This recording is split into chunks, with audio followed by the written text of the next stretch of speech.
1976, tu accouchais d'une chanson qui bottait le cul de la Marseillaise et qu'on chantait à plein poumon. On l'a tous encore en mémoire, et aujourd'hui on aimerait bien apporter 18 ans plus tard un peu de flotte à ton moulin. Car depuis 18 ans, le roi des cons s'est vraiment distingué. Voilà qu'il suce les Chinois pour leur fourguer le TGV. Ça fait des pognes qui se serrent sur des cadavres d'étudiants. Ça pue la mort mais en affaire, on sait que l'odeur n'a pas d'argent. Grâce à Le Pen et de Villiers, la peur du nègre et du bougnoul a continué de s'implanter profondément au cœur des foules. Et le raciste ne craint plus de déclarer sa maladie. Il a pas honte, il s'en cache plus, il en est fier cet abruti. Il a pas changé l'hexagone, il est même devenu si con que le roi descend de son trône pour s'habiller chez Benetton. L'instituteur doit enseigner l'anglais au cours élémentaire, mais comme il a tout oublié depuis la fin du secondaire. Faudra payer des professeurs, mais comme on veut pas les payer, il n'y aura pas de professeurs, c'est pas grave, on est habitué.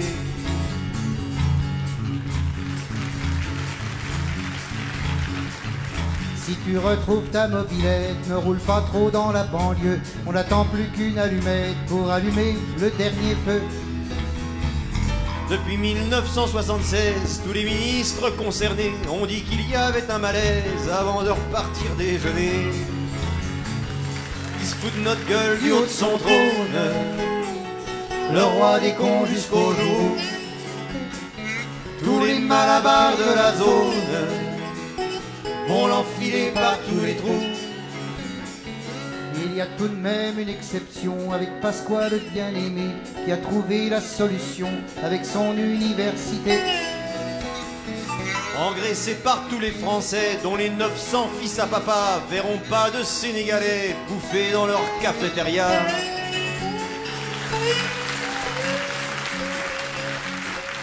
On nous a gonflé sans répit autour des années 80 avec le style Bernard Tapie qui a forgé tant de crétins.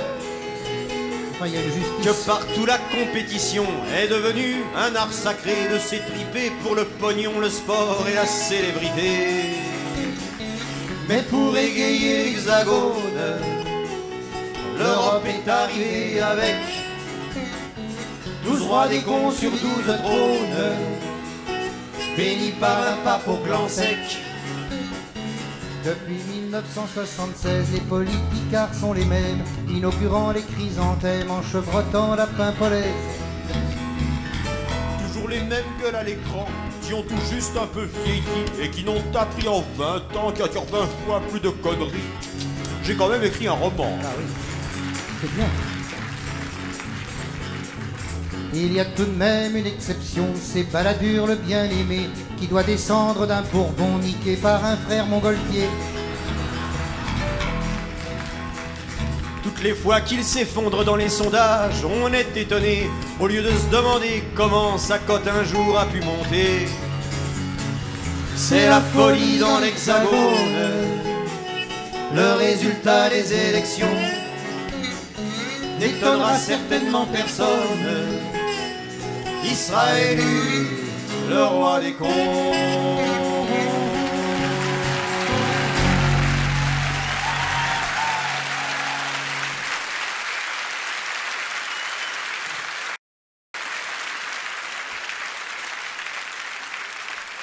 Voilà. Alors, pour cette chanson, le texte c'est venu tout seul, c'était facile. C'était Hein. assez facile, oui. On a fait ça au restaurant en un quart d'heure. Mais Ah alors bon pour la musique, on en a a chié. La musique. bavé, là. Oh là là là là là là. Bon, je vais Allez vous m'installer asseoir là-bas. là, Je vais m'installer installez-vous, ça là-bas. va commencer dans quelques Oui, secondes. je suis très impressionné. Oh non, vous savez. bah, vous allez Ah voir, si, ça j'ai va le se passer trac. très bien, non. Écoutez, Bernard, depuis le temps que je regarde votre émission littéraire, je suis quand même... C'est incroyable de me retrouver face à vous comme ça et d'être le seul invité dans votre émission en plus. Ah bah, tout seigneur, tout honneur. Ah, non, c'est trop, vraiment c'est trop. De temps en temps, on fait un invité exceptionnel comme ça. Attendez, ça va commencer. Oui. Ça va commencer 5, 4, 3, 2, 1. Bonsoir. Et bien bonsoir. Bonsoir, et parce que bon, c'est le soir et. Bonsoir Bernard. Bonsoir Bernard, bonsoir Bernard. Et vous vous appelez aussi Bernard, hein? Oui, nous sommes homonymes en quelque sorte. C'est incroyable. Et à Bernard, alors, bon, qu'est-ce que j'apprends? Vous n'êtes plus évêque. Eh bien non Bernard, c'est ainsi, je ne suis plus évêque.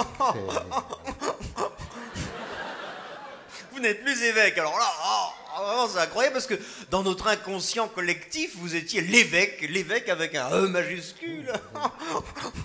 Vous sortiez de l'évêché d'Évreux pour rentrer dans un squat, vous sortez d'un squat pour rentrer dans une sanisette, vous étiez l'évêque. Alors là, moi j'ai du mal à m'y faire. Mais dites-moi Bernard, ça vous a pris comment? Comme une envie de chier? Pas tout à fait Bernard. Il y a une autre raison, le souverain pontife en a décidé ainsi. Et bah bon, savez, alors là... Je lui dois obéissance. bah merde alors. Comme on dit par chez nous, dura Alex, cède Lex. Oh mon Dieu. Bon, alors Bernard, entre nous quand même, on va pas faire les étonnés comme ça toute la soirée, hein. Bon, vous hébergiez les pauvres, vous protégiez les putes, vous étiez tolérant, vous aimiez votre prochain comme vous-même, vous étiez généreux. Alors qu'est-ce que vous foutiez dans l'église catholique?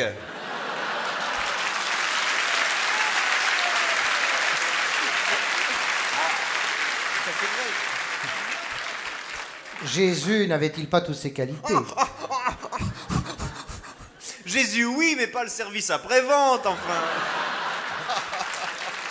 Puis vous savez comment ça a commencé. Non seulement on ne sait même pas s'il a tellement existé, mais en plus c'était sur un tas de cailloux en Palestine, avec une planche, 2 planches, 3 clous, un juif, et hop, ils ont fait 2000 ans de christianisme. Et alors forcément, ça tenait avec 3 fois rien. Alors ils ont été obligés de rajouter un peu de luxe pour faire rêver les pauvres, sinon ça n'aurait pas marché. Oh, ce que vous dites, Bernard, est un peu lapidaire, mais il y a quand même du vrai. Et il est vrai que lorsque je vois le pape, voyez-vous, dans sa Mercedes blindée... Oui, mais enfin bon, vous critiquez comme ça, tout. Hein. Moi, je comprends, je mets à votre place, mais enfin, quand même, c'est de la bonne voiture. Oui, ça, j'en disconviens pas. Mais enfin, c'est quand même... c'est un signe extérieur de richesse. C'est de la voiture allemande. Oui, d'accord, mais enfin... Vous faites 200 000 bornes sans lever le capot avec ça. Bon, d'accord, ça suce, mais enfin, quand même... Faut oublier que le pape est célibataire, quand même.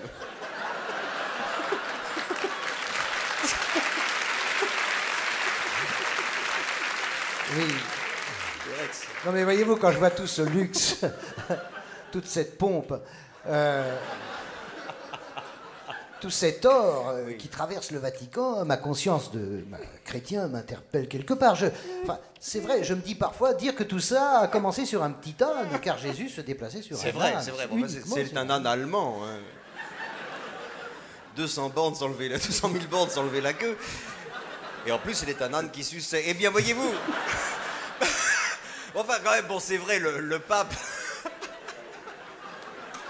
Le pape a abandonné l'âne, c'est vrai.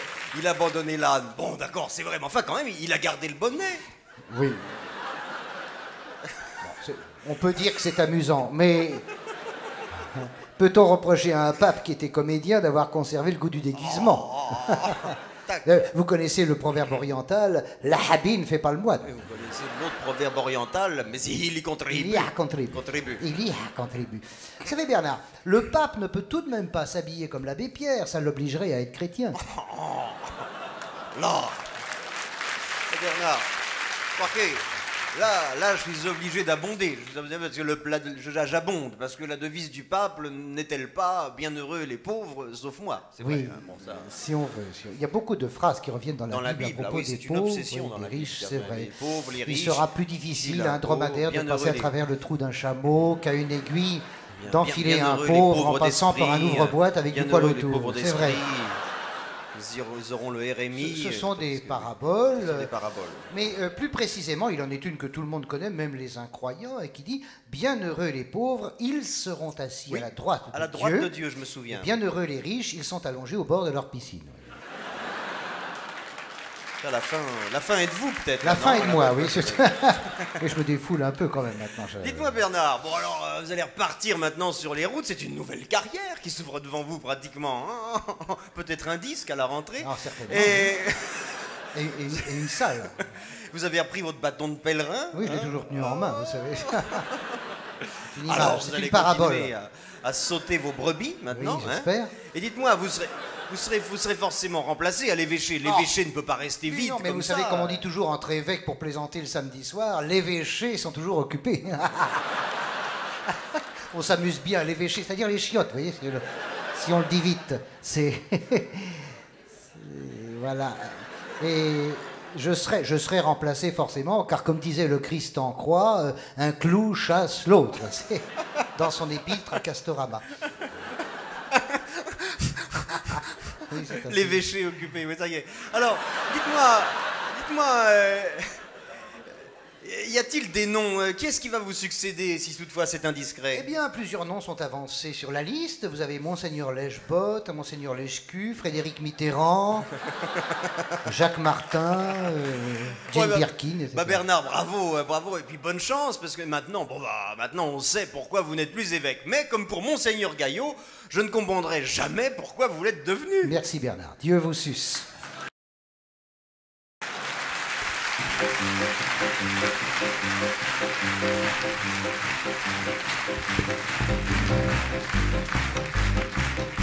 J'aimerais beaucoup entendre cette petite chanson qui est un avertissement à la jeunesse, un conseil.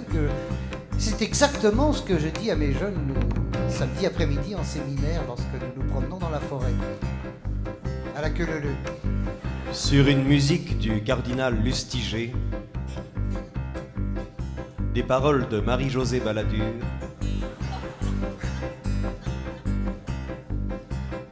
Vive la capote, à bas la culotte. Quand la douce nuit s'avance, tous les chats sont gris, prudence, pas de sexe sans latex, pas d'amour fou sans caoutchouc, pas d'amour fou sans caoutchouc. Pas d'amour fou sans caoutchouc.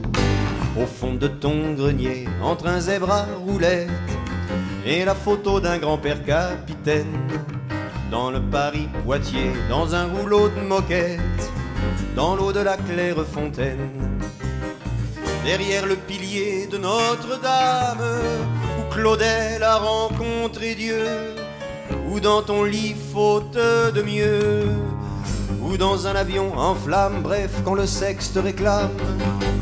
Quand la douce nuit s'avance, tous les chats sont gris, prudence. Les chattes aussi, pas Bernard, de sexe sans pas de latex, sexisme entre nous. Hein. Pas d'amour fou les chattes. sans caoutchouc. Pas d'amour fou ça me sans décoiffe la bite. caoutchouc. Pas d'amour fou sans caoutchouc.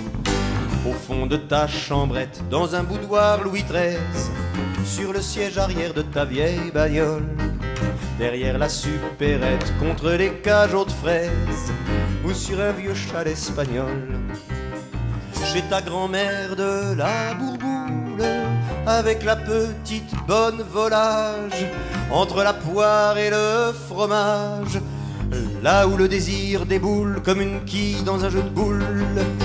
Quand la douce nuit s'avance, tous les chats sont gris, prudence. Les cartes aussi. Pas de sexe sans latex, pas d'amour fou. Ça, c'est pas vulgaire, hein. Ça peut passer dans la valise de RTL.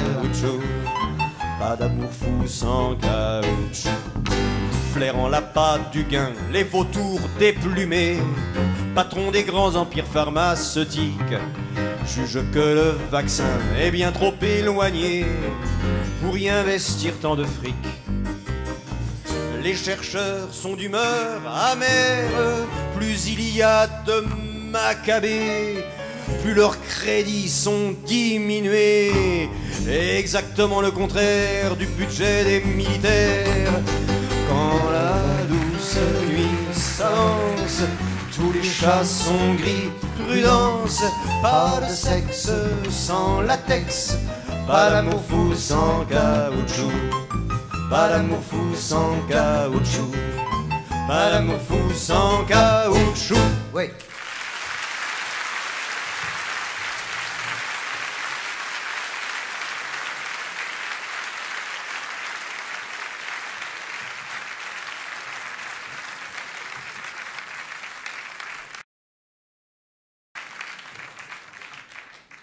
Citoyennes, citoyens, merci d'être venus soutenir, et c'est vraiment une soirée campagne présidentielle à Caen ce soir. Merci d'être venus soutenir en payant ma campagne pour les présidentielles. Ce soir, la salle est pleine.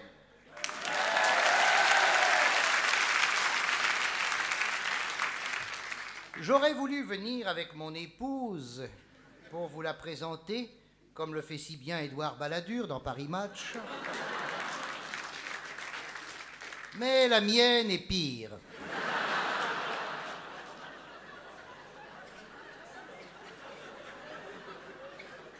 Et le seul journal qui consente à publier sa photo, c'est le catalogue de la Redoute au chapitre des outils de jardin. Elle aurait aimé venir ce soir dans cette bonne ville de Strasbourg.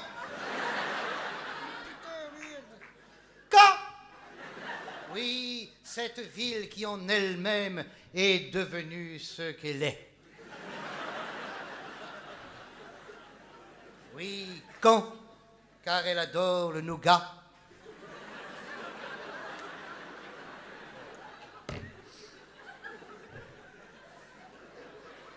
Mais elle a été retenue par une partie de saute-mouton chez Jack Lang, et réciproquement. Néanmoins, elle a rédigé un message pour vous avec l'aide de notre ami Sulitzer. Je vous le lis. Bonsoir à tous et à toutes. C'est court, mais par contre, ce n'est pas long. Mes amis, vous me connaissez encore mal. Aussi vais-je tracer succinctement devant vous mon profil politique.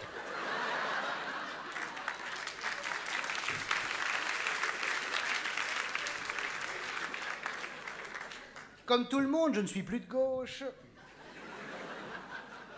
Et la droite dans laquelle je m'inscris se situe à mi-chemin entre les radicaux du centre, la lyonnaise des eaux et la mise en examen.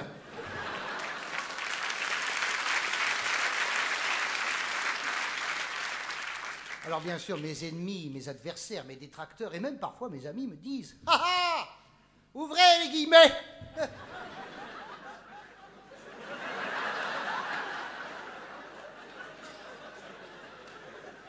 Pardon, excusez-moi, je note tout, alors évidemment.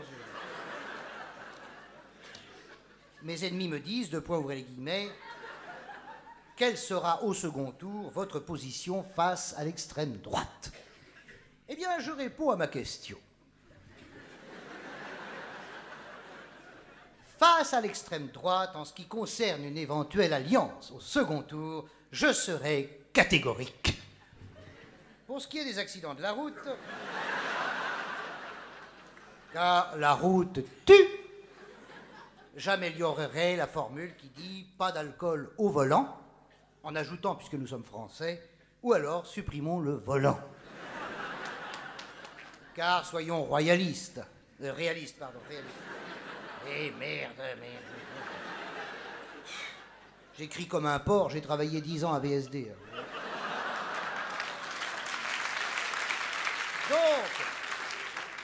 Donc, soyons monarchistes et voyons les faux en chasse. Bon, on arrête de ricaner, s'il vous plaît. Hein. Je ne suis pas Henri Emmanuelli.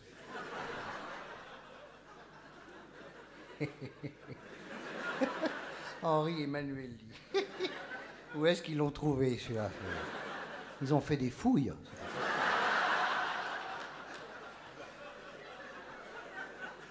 Au Guignol de l'Info, ils avaient préparé sa marionnette, ils ont gardé l'original. Où est-ce qu'ils l'ont dégoté? Ou bien sous la tribune de Furiani,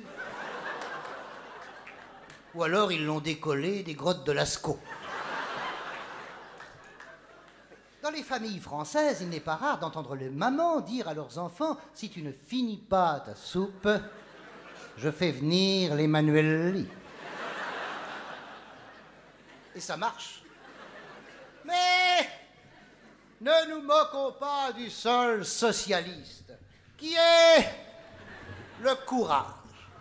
Et je dis bien le courage d'avoir les moustaches au-dessus des yeux.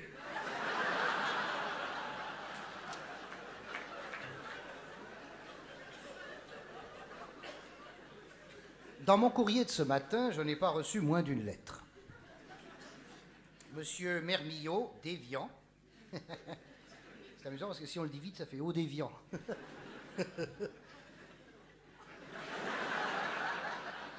Non mais si on le dit vite, hein, sinon ça veut rien dire. Donc monsieur Mermillot me dit en substance. Et il ajoute... Que pensez-vous de l'IVG? IVG. Bah, je dirais comme Jean-Pierre Papin. Ça va plus vite que le corail et c'est plus rapide, hein?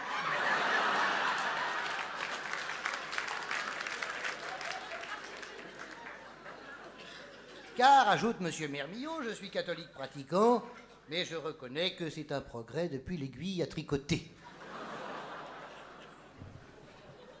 Je n'ai jamais utilisé ce moyen de transport, mais j'imagine que ça ne devait pas être très confortable. Face à la crise de l'éducation nationale, face au malaise des élèves, des parents d'élèves, des enseignants, des académies, des lycées et collèges, malaise de l'enseignement qui marquera à coup sûr la fin du XXe siècle, je pense.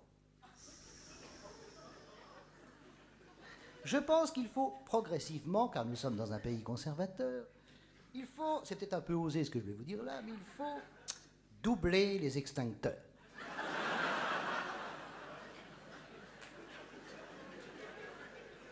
Il faut dire attention, c'est dangereux à l'élève qui se présente en classe avec une mitrailleuse lourde. Il y a bien un vestiaire pour les manteaux, pourquoi n'y aurait-il pas une armurerie pour le matériel de guerre? Il faut dire, mon cher enfant, tu sais ce que ça peut provoquer une mitrailleuse lourde en classe? Ah, une scoliose. Et l'écologie. Ah là, tous autant que nous sommes ce soir dans cette salle, nous sommes tous un peu écolos, mais lorsqu'il s'agit d'agir, eh bien là, c'est là que commence la difficulté. Comment être précis, clair et pragmatique? Eh bien, tout ce que je peux dire, et ça, il n'y a pas plus précis, c'est que si on me disait, préfères-tu te faire sucer par Dominique Voynet, Brice Lalonde ou Antoine Weinstein, je choisirais Voynet.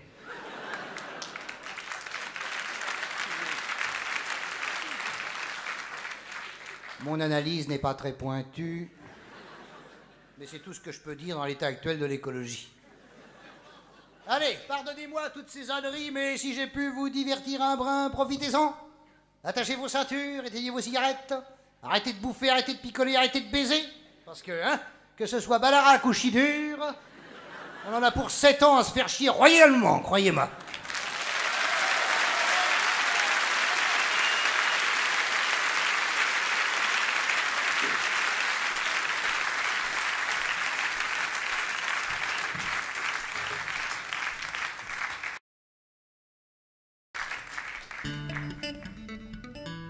Il descend de l'avion avec les mains tremblantes, parce qu'il imagine quelle montagne de fric il va pouvoir se faire dans cette région riante.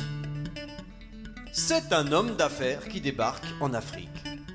Il s'installe au bar du Hilton, à Kigali, Il offre un cocktail bleu à une conne bronzée qui va lui pomper le nœud un peu après minuit.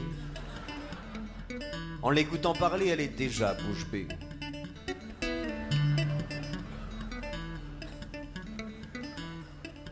Soyons petites souris, vous et moi, cher public. Comment draguer un prix Nobel de coups de soleil? Approchez-vous, Josiane. Je vous explique l'Afrique. Encore un Blue Lagoon? Allez, oh, c'est moi qui paye. Je les connais par cœur, les négros par ici. Leur bled est un foutoir comme on n'imagine pas.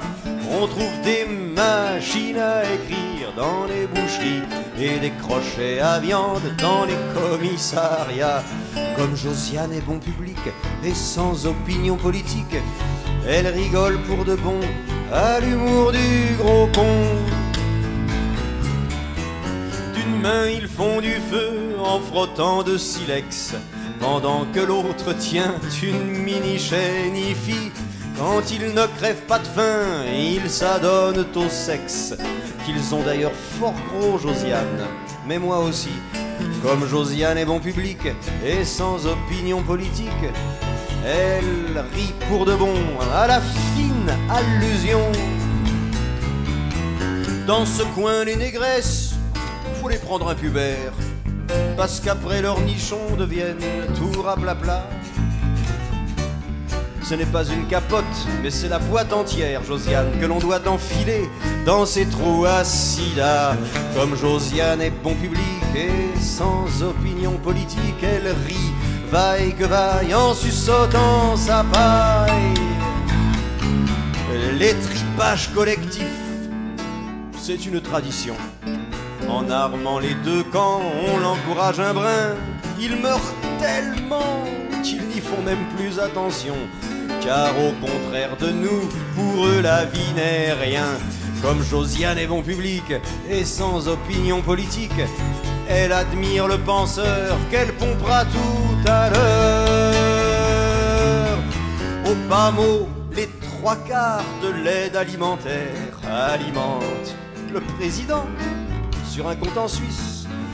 Une partie du fric revient au RPR. Permettez que je mette la main sur votre cuisse. Comme Josiane est bon public et sans opinion politique, elle admire la gourmette de sa nouvelle conquête.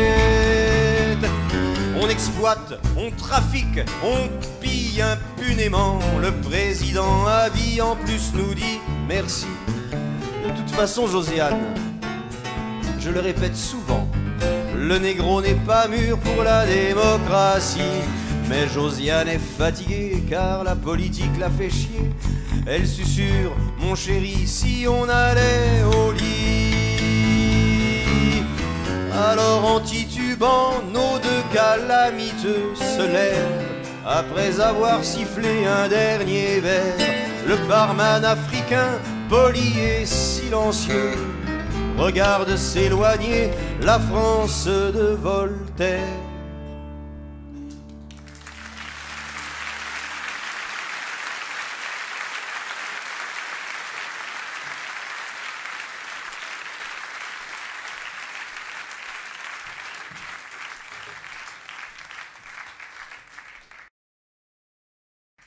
Bonsoir, bonsoir, et bienvenue au Cercle de Minuit. Bonsoir Bernard. Bonsoir, nous allons parler... Bonsoir et bienvenue, bonsoir Laura Adler. Bonsoir Bernard, nous allons parler du théâtre et des aspects du théâtre, avec tous ces aspects dans le théâtre. Car le théâtre actuellement... Alors le théâtre est traversé par une crise, mais c'est un théâtre contemporain.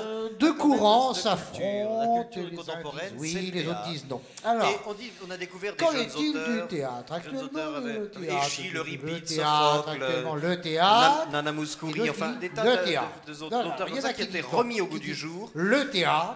Pour les faire. Et d'autres qui au contraire disent le théâtre. Des pièces qui ont 2500 ans, leur faire parler des sujets contemporains. Grâce au génie des metteurs en scène, qui remettent dans ces textes parfois anciens une touche de modernité. Qu'est-ce que le théâtre? Comment?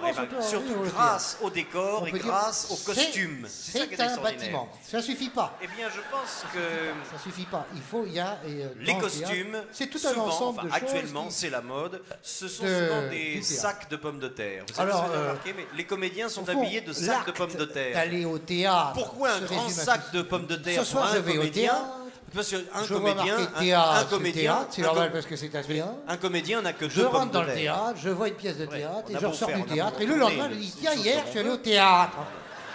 Oh, mais qu'est-ce que vous avez vu? J'ai vu une pièce de théâtre. Ah bon, très bien. Un comédien n'a que beaucoup de gens disent deux pommes de terre. J'aimerais bien faire un peu de théâtre. Il se maquille avec de la merde, il se roule dans la fange. Je voudrais faire être un peu pilote d'avion. Les décors sont terreux. J'ai fait du théâtre. Et je crois que c'est l'obsession de la précarité. C'est la précarité. Et le sida qui fait son entrée aussi dans le théâtre. Et je crois que c'est important. Et qui avait joué lui-même le sida. C'est important de parler du sida, même si c'est à travers Sophocle. De toute façon, Sophocle n'aurait pas dit non. Ça, il n'en reste pas moins vrai qu'on tourne en rond, on se mord la queue. Sophocle était une solide pédale, paraît-il, mais moi, je ne sais pas, car c'était il y a 2500 ans, allez savoir. Alors, vous avez vu quoi, Tess? Eh bien, moi, j'ai vu La bassine est pleine. Oui, moi, je l'ai vu aussi, j'étais avec vous. Ah oui? Ah bon? La bassine est pleine de Madame Denis. Oui, alors ça c'est important parce que Madame Denis, c'est la mère Denis qu'on a, on ne savait pas qu'elle écrivait des pièces de théâtre. Alors ça c'est une histoire absolument rocambolesque de manuscrits, enfin perdus, retrouvés, perdus, retrouvés. Oh, formidable parce que c'était un mystère. Elle a caché ça. C'est fou. On savait la mère Denis, on savait qu'elle avait écrit L'Amant, mais on ne savait pas qu'elle écrivait des pièces de théâtre. Et enfin L'Amant, le retour, parce que le premier c'est la grosse Duras. Alors, cette pauvre mère Denis, elle écrivait en secret, comme ça, et on a retrouvé ce manuscrit derrière une pile de linge, vous savez, dans une de ces armoires, ces fameuses armoires qui sont hautes comme ça, avec 5 tiroirs. C'est des buffets. Des buffets, voilà. Et derrière une pile de linge, on a trouvé ce manuscrit, qui est assez excitant. C'était excitant comme... C'est excitant, oui. Et moi, je crois que je ne suis pas psychanalyste. Non, mais en plus, je ne suis pas bouché. Je pense que son inconscient à cette femme, qui était une femme très simple au fond, son inconscient a fait un jeu de mots parce qu'elle a mis une pièce posthume au pressing. Et là, c'est vraiment le jeu de mots lacanien dans toute sa splendeur. Ça fait pièce posthume pressing. Ça fait posthume pressing et quand on le dit vite, ça fait nique ta mère.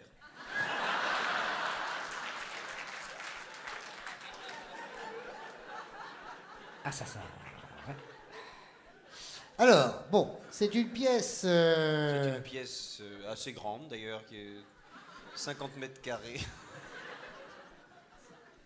Avec la chaleur, les comédiens déguisés en pommes de terre sont au bord de germer. Voilà, ça c'est absolument formidable. Et ça, Francis Huster germe depuis sa naissance. D'ailleurs, il a toujours été à germer.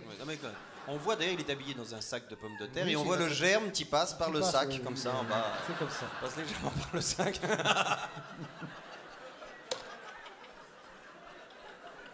Il a le germe qui dépasse du sac. Voilà. C'est intéressant. C'est intéressant. Ça lui va très bien, d'ailleurs.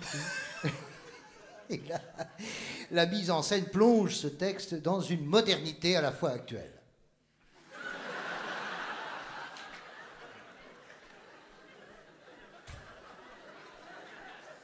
On ne peut pas ne pas. Oui, alors là, je m'excuse de vous couper dans un silence, mais... Quand vous dites on ne peut pas ne pas, Bernard, bon, je ne suis pas psychanalyste, je ne veux pas fouiller dans le tréfonds de votre inconscient intime, mais quelque part... Vous pouvez, ça ne me gêne pas. Quelque part, non, parce que je sais ce que vous avez bouffé tout à l'heure, et j'imagine l'état dans lequel ça doit être en ce moment. Mais quand vous dites... Le même que quand je le bouffais. Donc, Bernard, quand vous dites on ne peut pas ne pas, sans m'avancer trop, je crois que quelque part, vous dites qu'on peut. Oui. Alors, à la fin, la question reste posée, la mère Denis est-elle morte du sida? C'est important. Pour ma part, l'important c'est qu'elle soit morte. Oui. Et c'est important. Alors, qu'est-ce que vous avez vu le lendemain?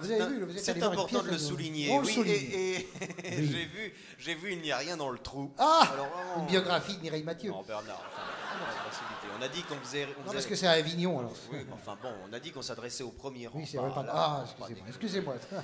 Une biographie de Christine Ockrent. Il n'y a rien dans le trou, c'est une très très belle pièce. Moi j'ai trouvé très jolie, d'un auteur très formidable.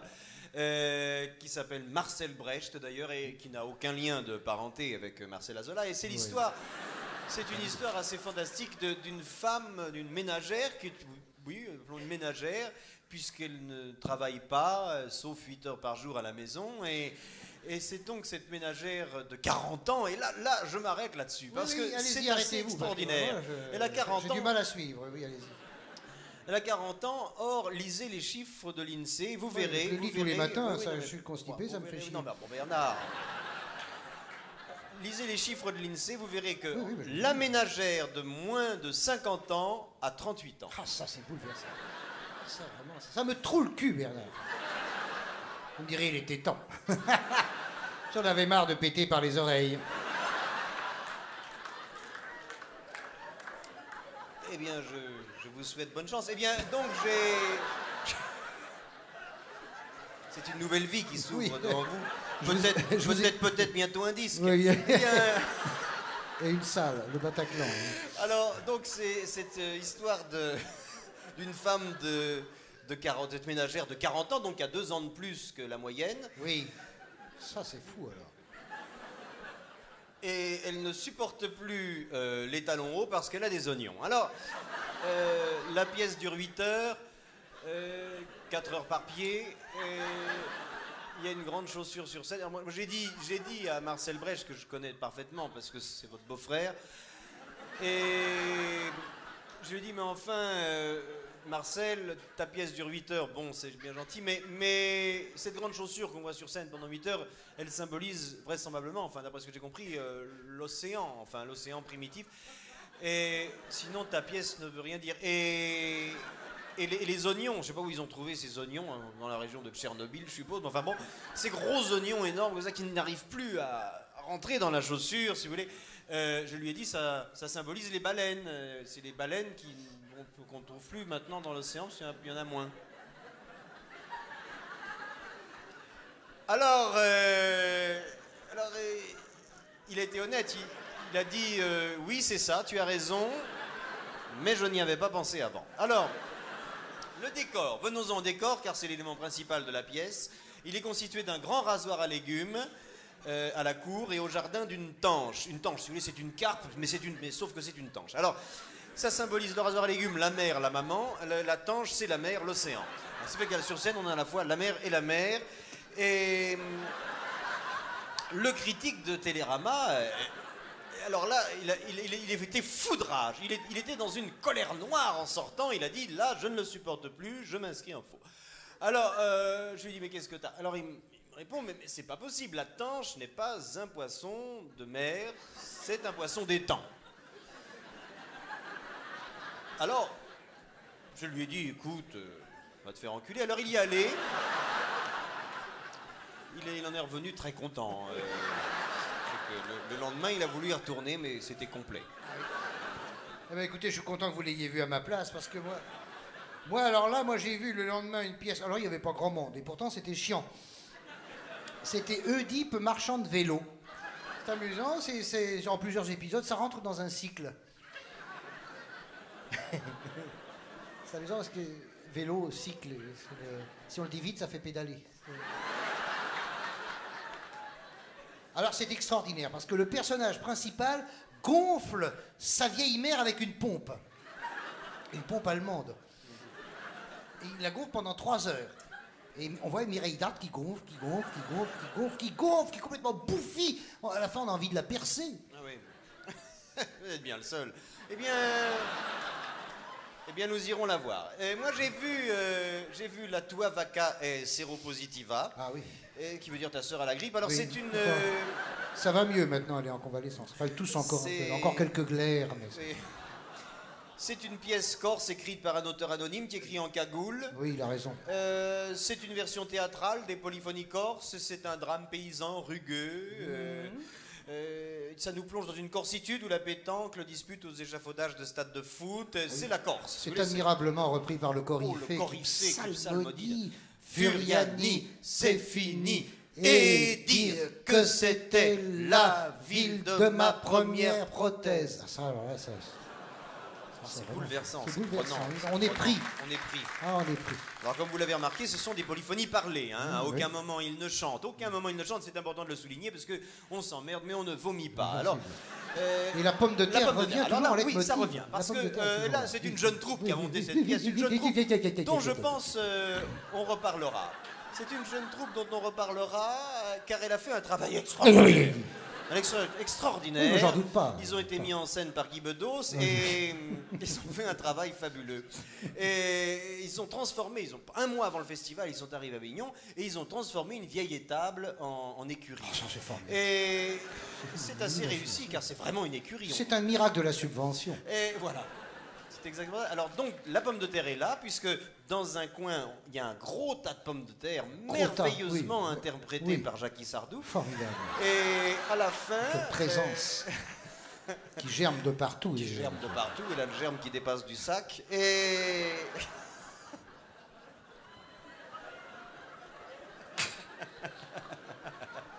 on va se faire péter la gueule par Sardou. On s'en branle. Alors donc. On s'en fout, on est plus nombreux que lui. Et donc à la fin, on sort de là. À la fin, on sort de là. Le public aussi chante avec les acteurs. Oui, oui. Quand j'avance, tubercule. Comment veux-tu que Jacques Toubon. Voilà.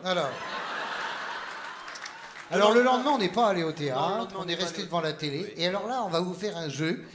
Parce qu'on va vous faire deviner ce qu'on a vu. Vous avez deviné le film qu'on a vu. C'est un jeu. Vous avez deviné le film. On ne souffle pas. Non.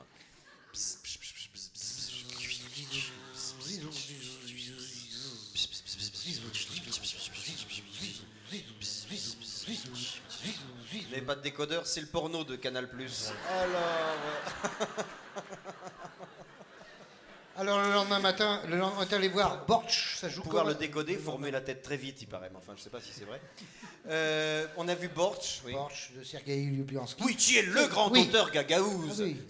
On en reparlera. Il est Gagaouze. Il est Gagaouze. Comme une bête, son père était tchétchène, sa mère est morte ingouche. Vous avez raison, oui, bien fait. Vous prononcez mal, on dit Borch. Ah, c'est ça. Borch. C'est joué par des comédiens de l'Est et ils disent Borch. Comme ça, avec une cuvette devant la bouche, ils disent Borch. Si on est muet, on peut le péter. Ah oui, c'est probable. Borch. Faut-il le rappeler, Sergueï Lubiansky est séropositif. Et bien comme ça, il n'écrira pas de deuxième pièce. Bonsoir et merci de votre attention. C'était notre séquence culturelle.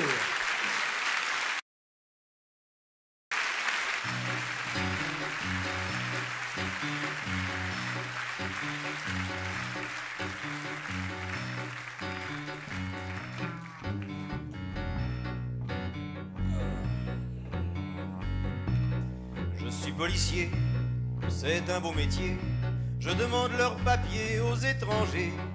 C'est du boulot, je me suis entraîné devant ma glace pendant de longues années. Mais aujourd'hui, et le résultat est là.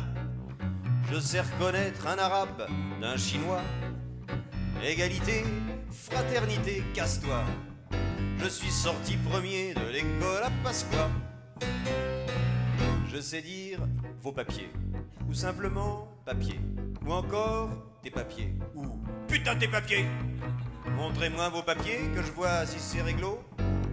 Éteignez votre moteur et descendez de vélo. Papier d'identité, papier pour travailler, papier pour circuler, papier pour habiter, papier qui t'autorise à porter des papiers, papier pour faire la queue pour avoir des papiers. Papier, c'est dur à dire papier, c'est très dur à dire papier, avec conviction, c'est un métier. Et d'ailleurs dans la police, pour pouvoir bien dire papier, on fait un stage de 15 jours, un stage audiovisuel. On a un casque sur les oreilles, et pendant 15 jours on entend papier dans le casque, en même temps qu'on nous projette une diapositive avec des papiers.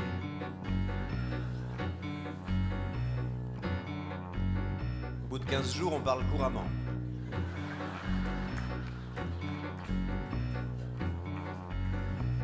Je suis policier, c'est un beau métier. J'embarque les gens qui n'ont pas de papier. C'est du boulot, hein. Je me suis entraîné devant ma bière pendant de longues années. Mais aujourd'hui, le résultat est là. Je sais reconnaître un arabe d'un suédois. Égalité, fraternité, casse-toi. Je suis sorti premier de l'école à Pasqua. Je sais dire, tiens, montre un peu tes papiers. Négro plus africain, allez hop, embarqué. T'as perdu tes papiers, bon, on va vérifier. Si par hasard au poste, on les a pas retrouvés. Parce qu'on a vachement d'humour dans la police. Tu me prends pour un idiot, il te manque un papier. Et le tampon du con, où c'est qu'il est passé? Eh ben, faut pas compter être chez toi pour dîner, hein. Monte dans la camionnette avec les autres frisés. Des fois je me dis putain, heureusement que je suis con, hein. Sinon je serais chômeur.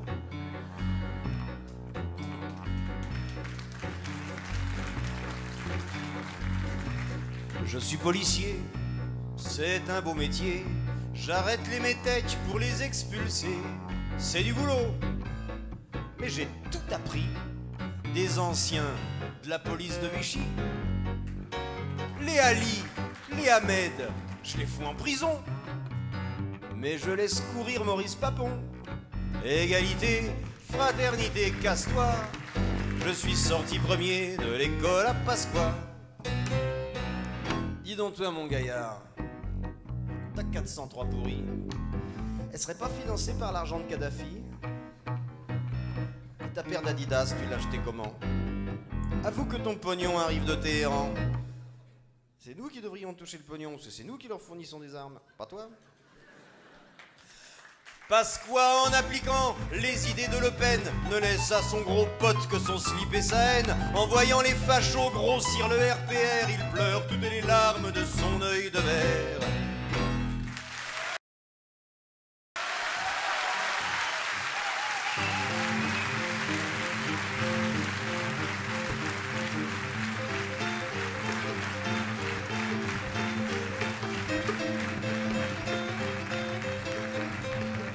Restons dans la même ambiance avec toutefois une petite lueur d'espoir au cours des 3 refrains qui vont suivre. Pourquoi 3 refrains? Parce que 3 couplets.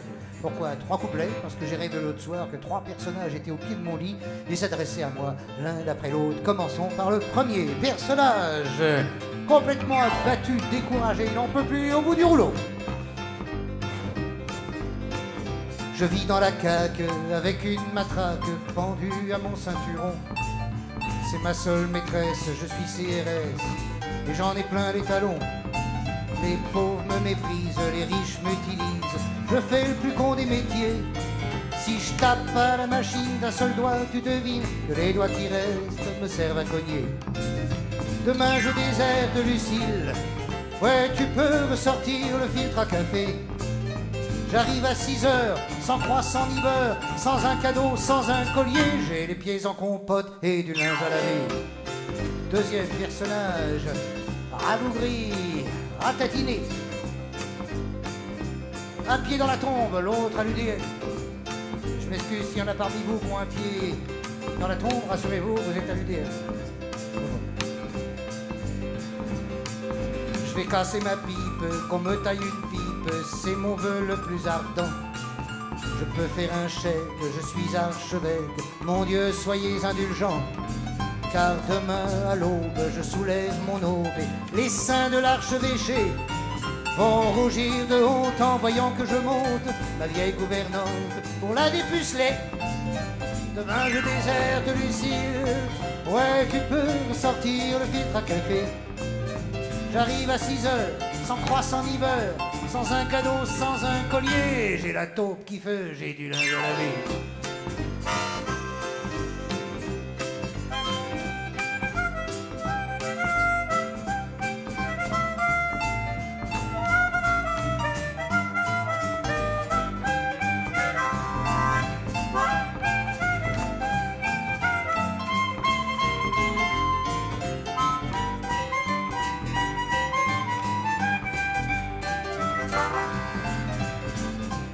Personnage. Parce qu'il est complètement starbé, complètement fou. Il sait pas si ça va pas, nous non plus d'ailleurs. Je suis Jacques Chirac, star des guignols de l'impôt. Fini les claquettes, je commande une couette à la redoutée Chao. les présidentielles, je m'en bats les couilles. À moi les putes de Bangkok, sur ma moto-crotte, j'emmène 20 salopes. Salut Balladur, je me lance dans l'Europe. Demain je me casse Bernadette, ouais tu peux brûler tous mes vieux Figaro. Malheur aux vainqueurs et merde aux honneurs, ça va chier dans les boxons, donne mes nouvelles dans Charlie Hebdo.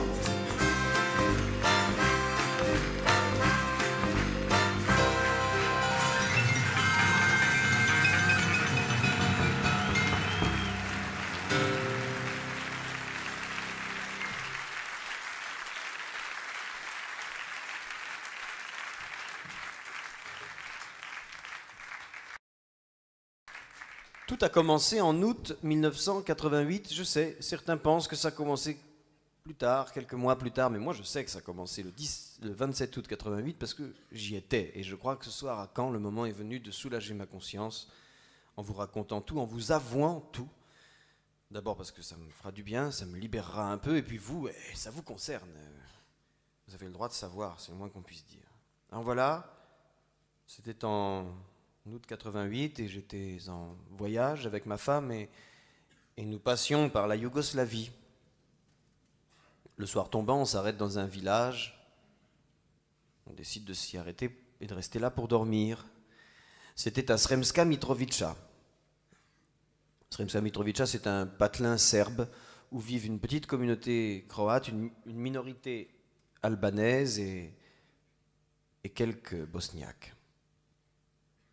Sremska Mitrovica, si vous voulez, c'est à 150 km à peu près au nord-ouest de Belgrade. Il y a Belgrade, là, il y a Zagreb, là, il y a Sarajevo, là, puis Sremska Mitrovica, c'est par là, c'est par là. Et dans ce gros bourg, si vous voulez, il n'y avait qu'un seul hôtel. Un de ces petits immeubles un peu modernes et très délabrés, comme seuls les architectes communistes en ont le secret. Et dans le jardin de l'hôtel, un jardin en ciment, il y avait une noce paysanne, une vraie noce paysanne. C'était très sympathique parce qu'il y avait des musiciens en costumes régionaux sur une estrade, il y avait des faces rouges qui rigolent, des enfants endimanchés qui se roulent par terre, des vieillards moustachus silencieux en bout de table. Une robuste fille serbe épousait un jeune paysan albanais. Alors ça dansait, ça rigolait, ça chantait, ça buvait, ça plaisantait, ça bouffait dans les flonflons d'une musique, si vous voulez, un peu genre bretonne, mais avec le biniou en moins. Pour ceux qui s'intéressent à la musique ethnique. Donc la jeune fille serbe l'a mariée, donc elle était vachement jolie parce qu'elle avait cette peau blanche, vous savez, des Slaves, un peu transparente, les yeux deux fentes bleues, les cheveux blonds finement tressés, et puis le corsage brodé, enfin, était vraiment joli. Et le garçon, le marié, avait le pantalon bouffant, et puis la ceinture de soie rouge, comme on faisait dans les Balkans. Et ils étaient vraiment émouvants à regarder, touchants même, parce qu'on sentait à leur placide sourire que chacun des deux était habité par la calme certitude d'avoir épousé le bon sens près de chez soi. Enfin, c'était une vraie noce paysanne où se mélangeait un 19e siècle éternel et un 20e siècle suranné. Ouais, c'est pas mal ça, ouais. Alors je demande une chambre à l'employé de l'hôtel, un grand type serbe en veste blanche de garçon de café, taché de gras et de sauce tomate, comme j'ai rarement vu d'ailleurs, mais autant de taches que d'ethnie en Yougoslavie. Alors il nous prend une clé au tableau et puis nous l'attend. Et nous voilà dans la plus ignoble chambre d'hôtel qui se puisse imaginer une chambre. Bon, disons plutôt un placard, avec un lit pour nain, crasseux, les murs couverts de moustiques écrasés, ce qui présageait déjà d'une bonne nuit. Et alors dans un coin, et c'est important pour la suite de l'histoire, il y avait un lavabo. Un lavabo qui avait dû être d'émail blanc avant l'assassinat de l'archiduc François Ferdinand, mais aujourd'hui brun, rugueux, jaunâtre, plein de crasse et de tartre. Bon, on se couche, fallait bien. La journée avait été longue, on était fatigué, le lendemain il fallait repartir assez tôt, enfin. On se couche, mais alors, accordéon, valse, polka, mazurka, les chants et les danses de la noce se prolongent jusqu'à l'aube, vous voyez. Et dans le silence, enfin, presque revenu, alors qu'on entendait plus sporadiquement que quelques cris et quelques bris de verre, ma femme, appelons-la Josiane pour préserver son anonymat. Josiane donc me secoue comme ça alors que j'étais en train de m'engourdir dans le premier sommeil, puis elle me dit « pipi ». Moi je m'ébroue, je dis « hein, quoi, qu'est-ce que tu racontes ?» Je te dis que j'ai envie de pisser, Jean-Jacques. Oui, appelons-moi Jean-Jacques hein, pour sauvegarder ma vie privée.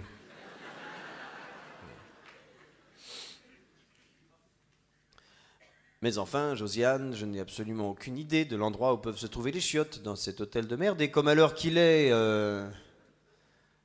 les clients doivent avoir en moyenne 0,8 g de sang par litre d'alcool.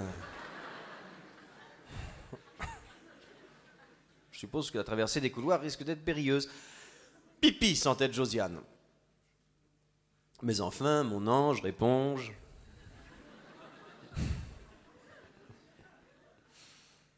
Tu n'as qu'à pisser dans le lavabo, après tout, apparemment, il en a vu d'autres.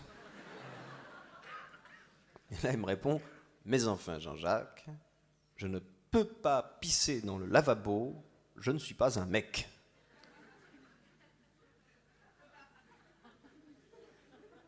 Oui, parce qu'on n'était pas mariés depuis très longtemps. Alors je lui dis, écoute, qu'à cela ne tienne, j'ai une idée.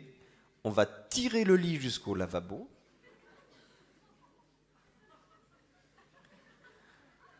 Tu vas te mettre accroupi en équilibre sur le barreau du lit.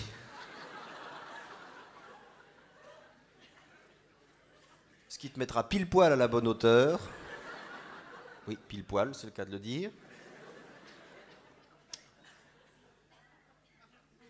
Et puis alors, pour garder l'équilibre, eh ben, tu n'auras qu'à t'appuyer sur moi, puisqu'on doit se prêter assistance. C'est dans le contrat de mariage.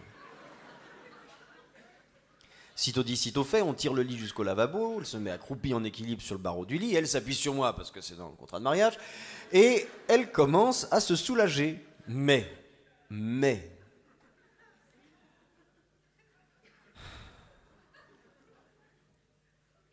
effet de l'air frais de l'aube, enfin, allez savoir, j'éternue.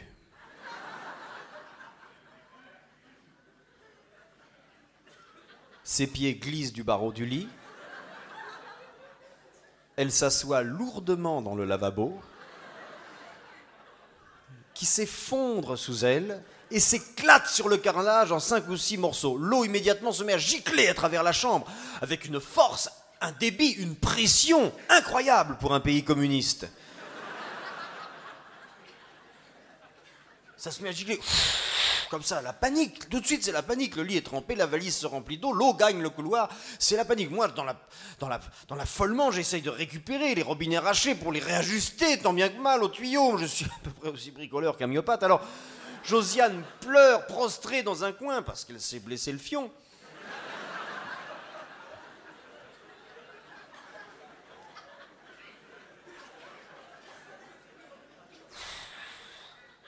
Je lui dis, ça va ?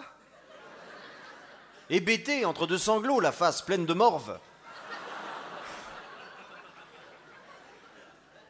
Elle me répond, pipi. Alors là, je sens qu'il faut prendre une décision, parce qu'un lavabo cassé, une inondation dans un pays de con pareil, c'est 8 ans de prison. Alors, j'ai dit à Josiane, écoute, tu pisses là où t'es, et on se casse.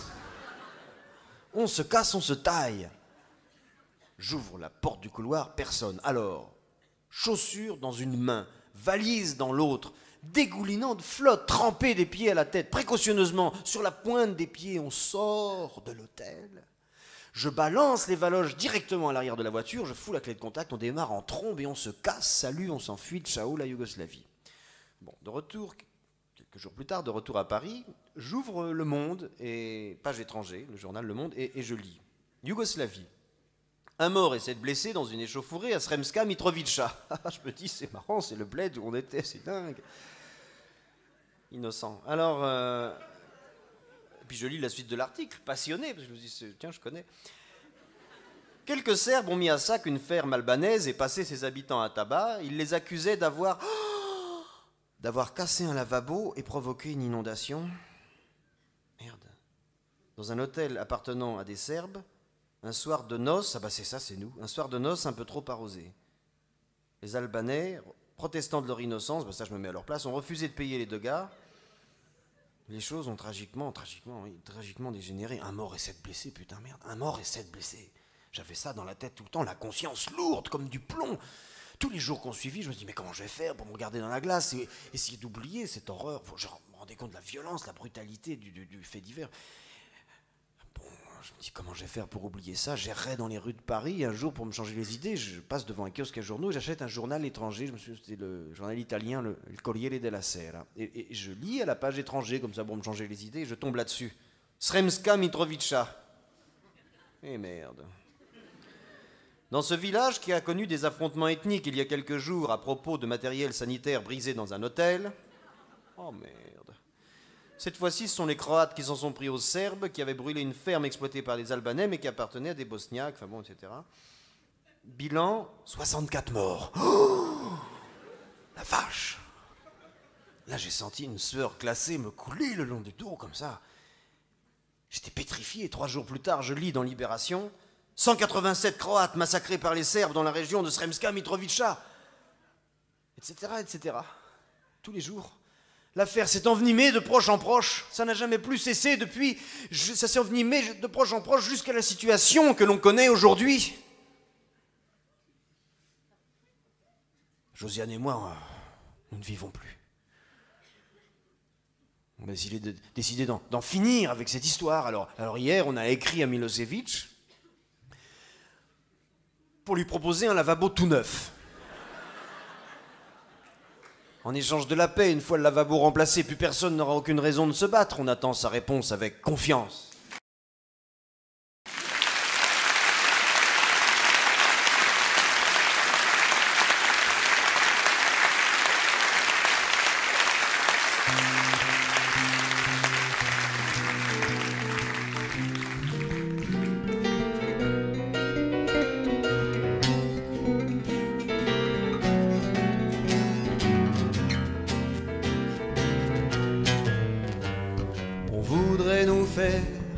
À croire le contraire, mais non, les gens ne veulent pas la guerre. Ils veulent une maison, robe et pantalon, qui sèche au soleil sur un fil. Ils veulent une chérie toute nue dans un lit par un petit matin d'avril. Ils rêvent de tempête en regardant par la fenêtre, mais restent au chaud pendant l'orage. Quand la télé montre un reportage avec des charniers et des carnages, ils zappent et ils s'écrient « Mon Dieu !» tout en s'essuyant le coin des yeux.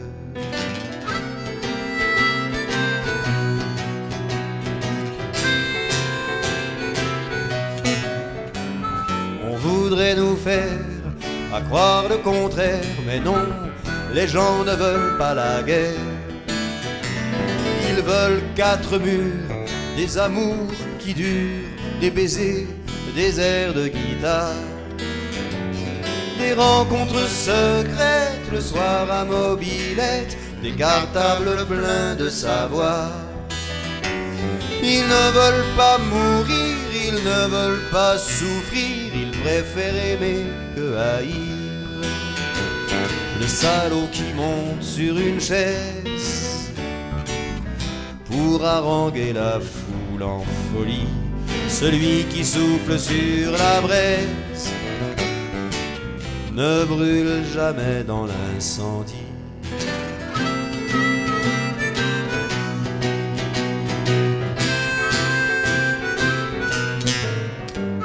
On voudrait nous faire à croire le contraire, mais dont les gens ne veulent pas la guerre.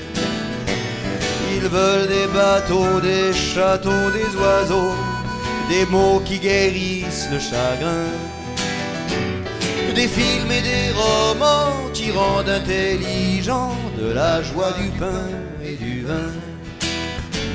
fatigués, abîmés, pauvres cocottes en papier, toutes naufragées au fil de l'onde.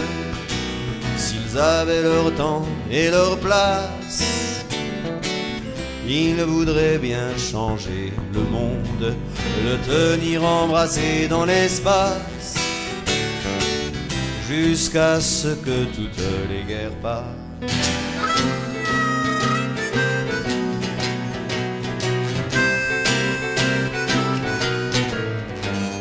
On voudrait nous faire à croire le contraire, mais non, les gens ne veulent pas la guerre.